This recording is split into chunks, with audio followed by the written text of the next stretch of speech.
Hello friends, welcome to my YouTube channel has a smart study 24। आज हम इस video में सविनय अवज्ञा आंदोलन के बारे में जानकारी लेंगे। सविनय अवज्ञा आंदोलन क्या था, इसे क्यों चलाया गया था, किसके द्वारा चलाया गया था, कब चलाया गया था, इसके प्रभाव क्या थे, इससे हानियाँ क्या हुई, लाभ क्या हुआ, ये सारी बातें आज हम इस वीडियो पे जानेंगे। चलिए तो अपना सविनय अवज्ञा आंदोलन पढ़ते हैं। तो सविनय अवज्ञा आंदोलन महात्मा गांधी द्वारा सन 1930 में ब्रिटिश क्रांतिकारी से स्वतंत्रता दिलाने के लिए चलाया गया था। यह आंदोलन स्वतंत्रता प्राप्ति के लिए चलाए गए आंदोलनों में से एक था। 1929 में लाहौर में हुए कांग्रेस अधिवेशन, कांग्रेस ने ब्रिटिश से पूर्ण स्वराज की मांग की थी। जब उनकी मांगें पूरी नहीं हुई तो गांधी जी ने स्वाधीनता प्राप्ति के लिए 12 मार्च 1930 को ब्रिटिश सरकार के खिलाफ यह आंदोलन की शुरुआत की थी। यह आंदोलन की शुरुआत दांडी यात्रा से की गई थी, जिसके मुख्य उद्देश्य ब्रिटिश सरकार द्वारा बनाए गए नमक कानून को तोड़ना था। इसके साथ ही ब्रिटिश सरकार के आदेशों की अवहेलना करना भी था। दरअसल ब्रिटिश सरकार ने भारतीयों को आहार में नमक एकत्र करने व बेचने में पूरी तरह से प्रतिबंध लगा दिया था और ब्रिटिश सरकार ने नमक बनाने पर अपना एकाधिकार यानी अपना आबकारी कर लगा दिया था, जिससे अंग्रेजों का खजाना बढ़ता जा रहा था। परंतु नमक पर कर लगाने से के भारतीयों पर बहुत नुकसान हो रहा था। इसके बाद गांधी जी इस ब्रिटिश के कानून नमक आंदोलन को तोड़ने के लिए अहिंसक नियम को अपनाया। उस समय नमक का मुद्दा हर भारतीयों से जुड़ा हुआ था एवं गरीब किसान को प्रभावित कर रहा था। इसलिए नमक रोज प्रयोग की जाने वाली चीज़ों में कर लगाने से अब विरोध बढ़ा। ब्रिटिश के खिलाफ भारतीयों का समर्थन हासिल किया जा रहा था। इसलिए नमक कानून को सशक्त एवं सर्वमान्य मुद्दा मानते हुए गांधी जी ने ब्रिटिश हुकूमत के खिलाफ पूर्ण स्वराज की प्राप्ति के उद्देश्य से सविनय अवज्ञा आंदोलन छेड़ दिया। महात्मा गांधी जी ने अपने इस जन आंदोलन की शुरुआत 12 मार्च 1930 को साबरमती आश्रम से अपने 78 अनुयायी के साथ पैदल दांडी यात्रा शुरू की। गांधी जी अपने समर्थकों के साथ अरब सागर के पास बसे दांडी शहर का नाम है के लिए करीब 248 मील की यात्रा पर निकल गए और उन्होंने 24 दिन में यह यात्रा पैदल पूरी की और 5 अप्रैल दांडी पहुंचे और इसके बाद 6 अप्रैल को समुद्र तट पर नमक बनाकर ब्रिटिश हुकूमत के नमक का अधिनियम का उल्लंघन किया। ब्रिटिश इस नमक को बेचकर लाभ कमाना चाहती थी, पर गांधी जी समुद्र के किनारे नमक बनाया और वह नमक बनाना अपना मौलिक अधिकार मानते थे। इसलिए उन्होंने अपने अनुयायी के साथ खुद जाकर नमक बनाकर ब्रिटिश सरकार के खिलाफ काम किया। सविनय अवज्ञा आंदोलन की शुरुआत इसी से सविनय अवज्ञा आंदोलन की शुरुआत हुई थी।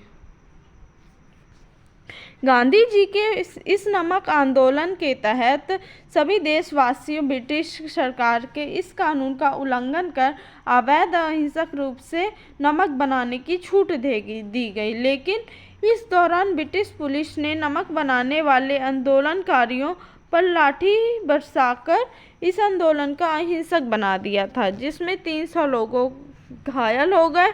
इसके बाद गांधी जी के साथ अन्य कई लोगों की गिरफ्तारी भी हुई थी, परंतु इसके बाद भी देश की जनता इसे आंदोलन को जारी रखती थी। फिर कुछ समय पश्चात गांधी जी की रिहाई के समय कुछ शर्तों के तहत गांधी जी और लॉर्ड इरविन के बीच समझौता किया गया था।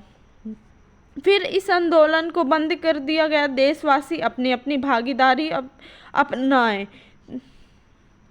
इस आंदोलन के तहत जन समूह बनाकर ब्रिटिश सरकार के नमक आंदोलन का बहुत सारा उल्लंघन भी किया गया था। चलिए अब पढ़ते हैं सविनय अवज्ञा आंदोलन की गतिविधियाँ।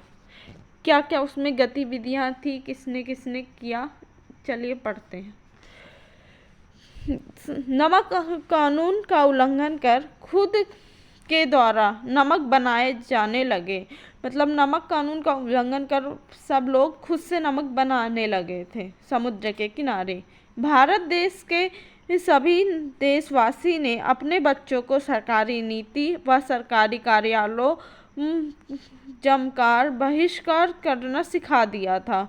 नौकरी में जाने वाले व्यक्ति दफ्तर जाना बंद कर दिए थे। इस प्रकार व्यक्ति सरकारी शिक्षा नीति का उल्लंघन करते थे। भारतीयों ने अपने बच्चों को सरकारी स्कूल में भेजना भी बंद कर दिया था, जिसमें अंग्रेजों को भारतीयों की ताकत समझ आ सके और यह भी पता चल सके कि उनका शासनकाल अब ज़्यादा समय तक नहीं चलेगा। सविनय अवज्ञा आंदोलन के तहत महिलाओं ने अपनी विदेशी शराब जैसी चीज़ों का भी उल्लंघन किया।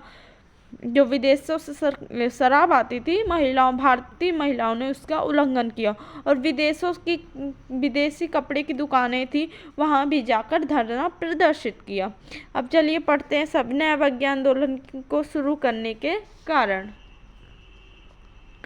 सन 1929 के कांग्रेस अधिवेशन में जब नेहरू जी और गांधी जी के द्वारा पूर्ण स्वराज की योजना को ब्रिटिश सरकार के द्वारा स्थगित कर दी गई थी।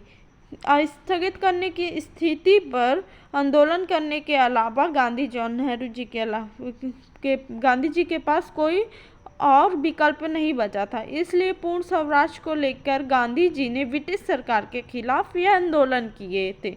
सभी चीज़ों में से अंग्रेजों व ब्रिटिश सरकार के एकाधिकार से भारतीय जनता में आक्रोश पैदा हो गया था। मतलब सभी चीज़ में ब्रिटिश और अंग्रेज अपना ही अधिकार जमाते थे, जिससे भारतीय जनता में गुस्सा पैदा हो गया था, जिसे गांधी जी ने सविनय अवज्ञा आंदोलन से जोड़ दिया। वह अंग्रेजों की गुलामी से भारत को आज़ाद कराना जरूरी भी था, इसलिए उन्होंने यह सविनय अवज्ञा आंदोलन को जोड़ दिया।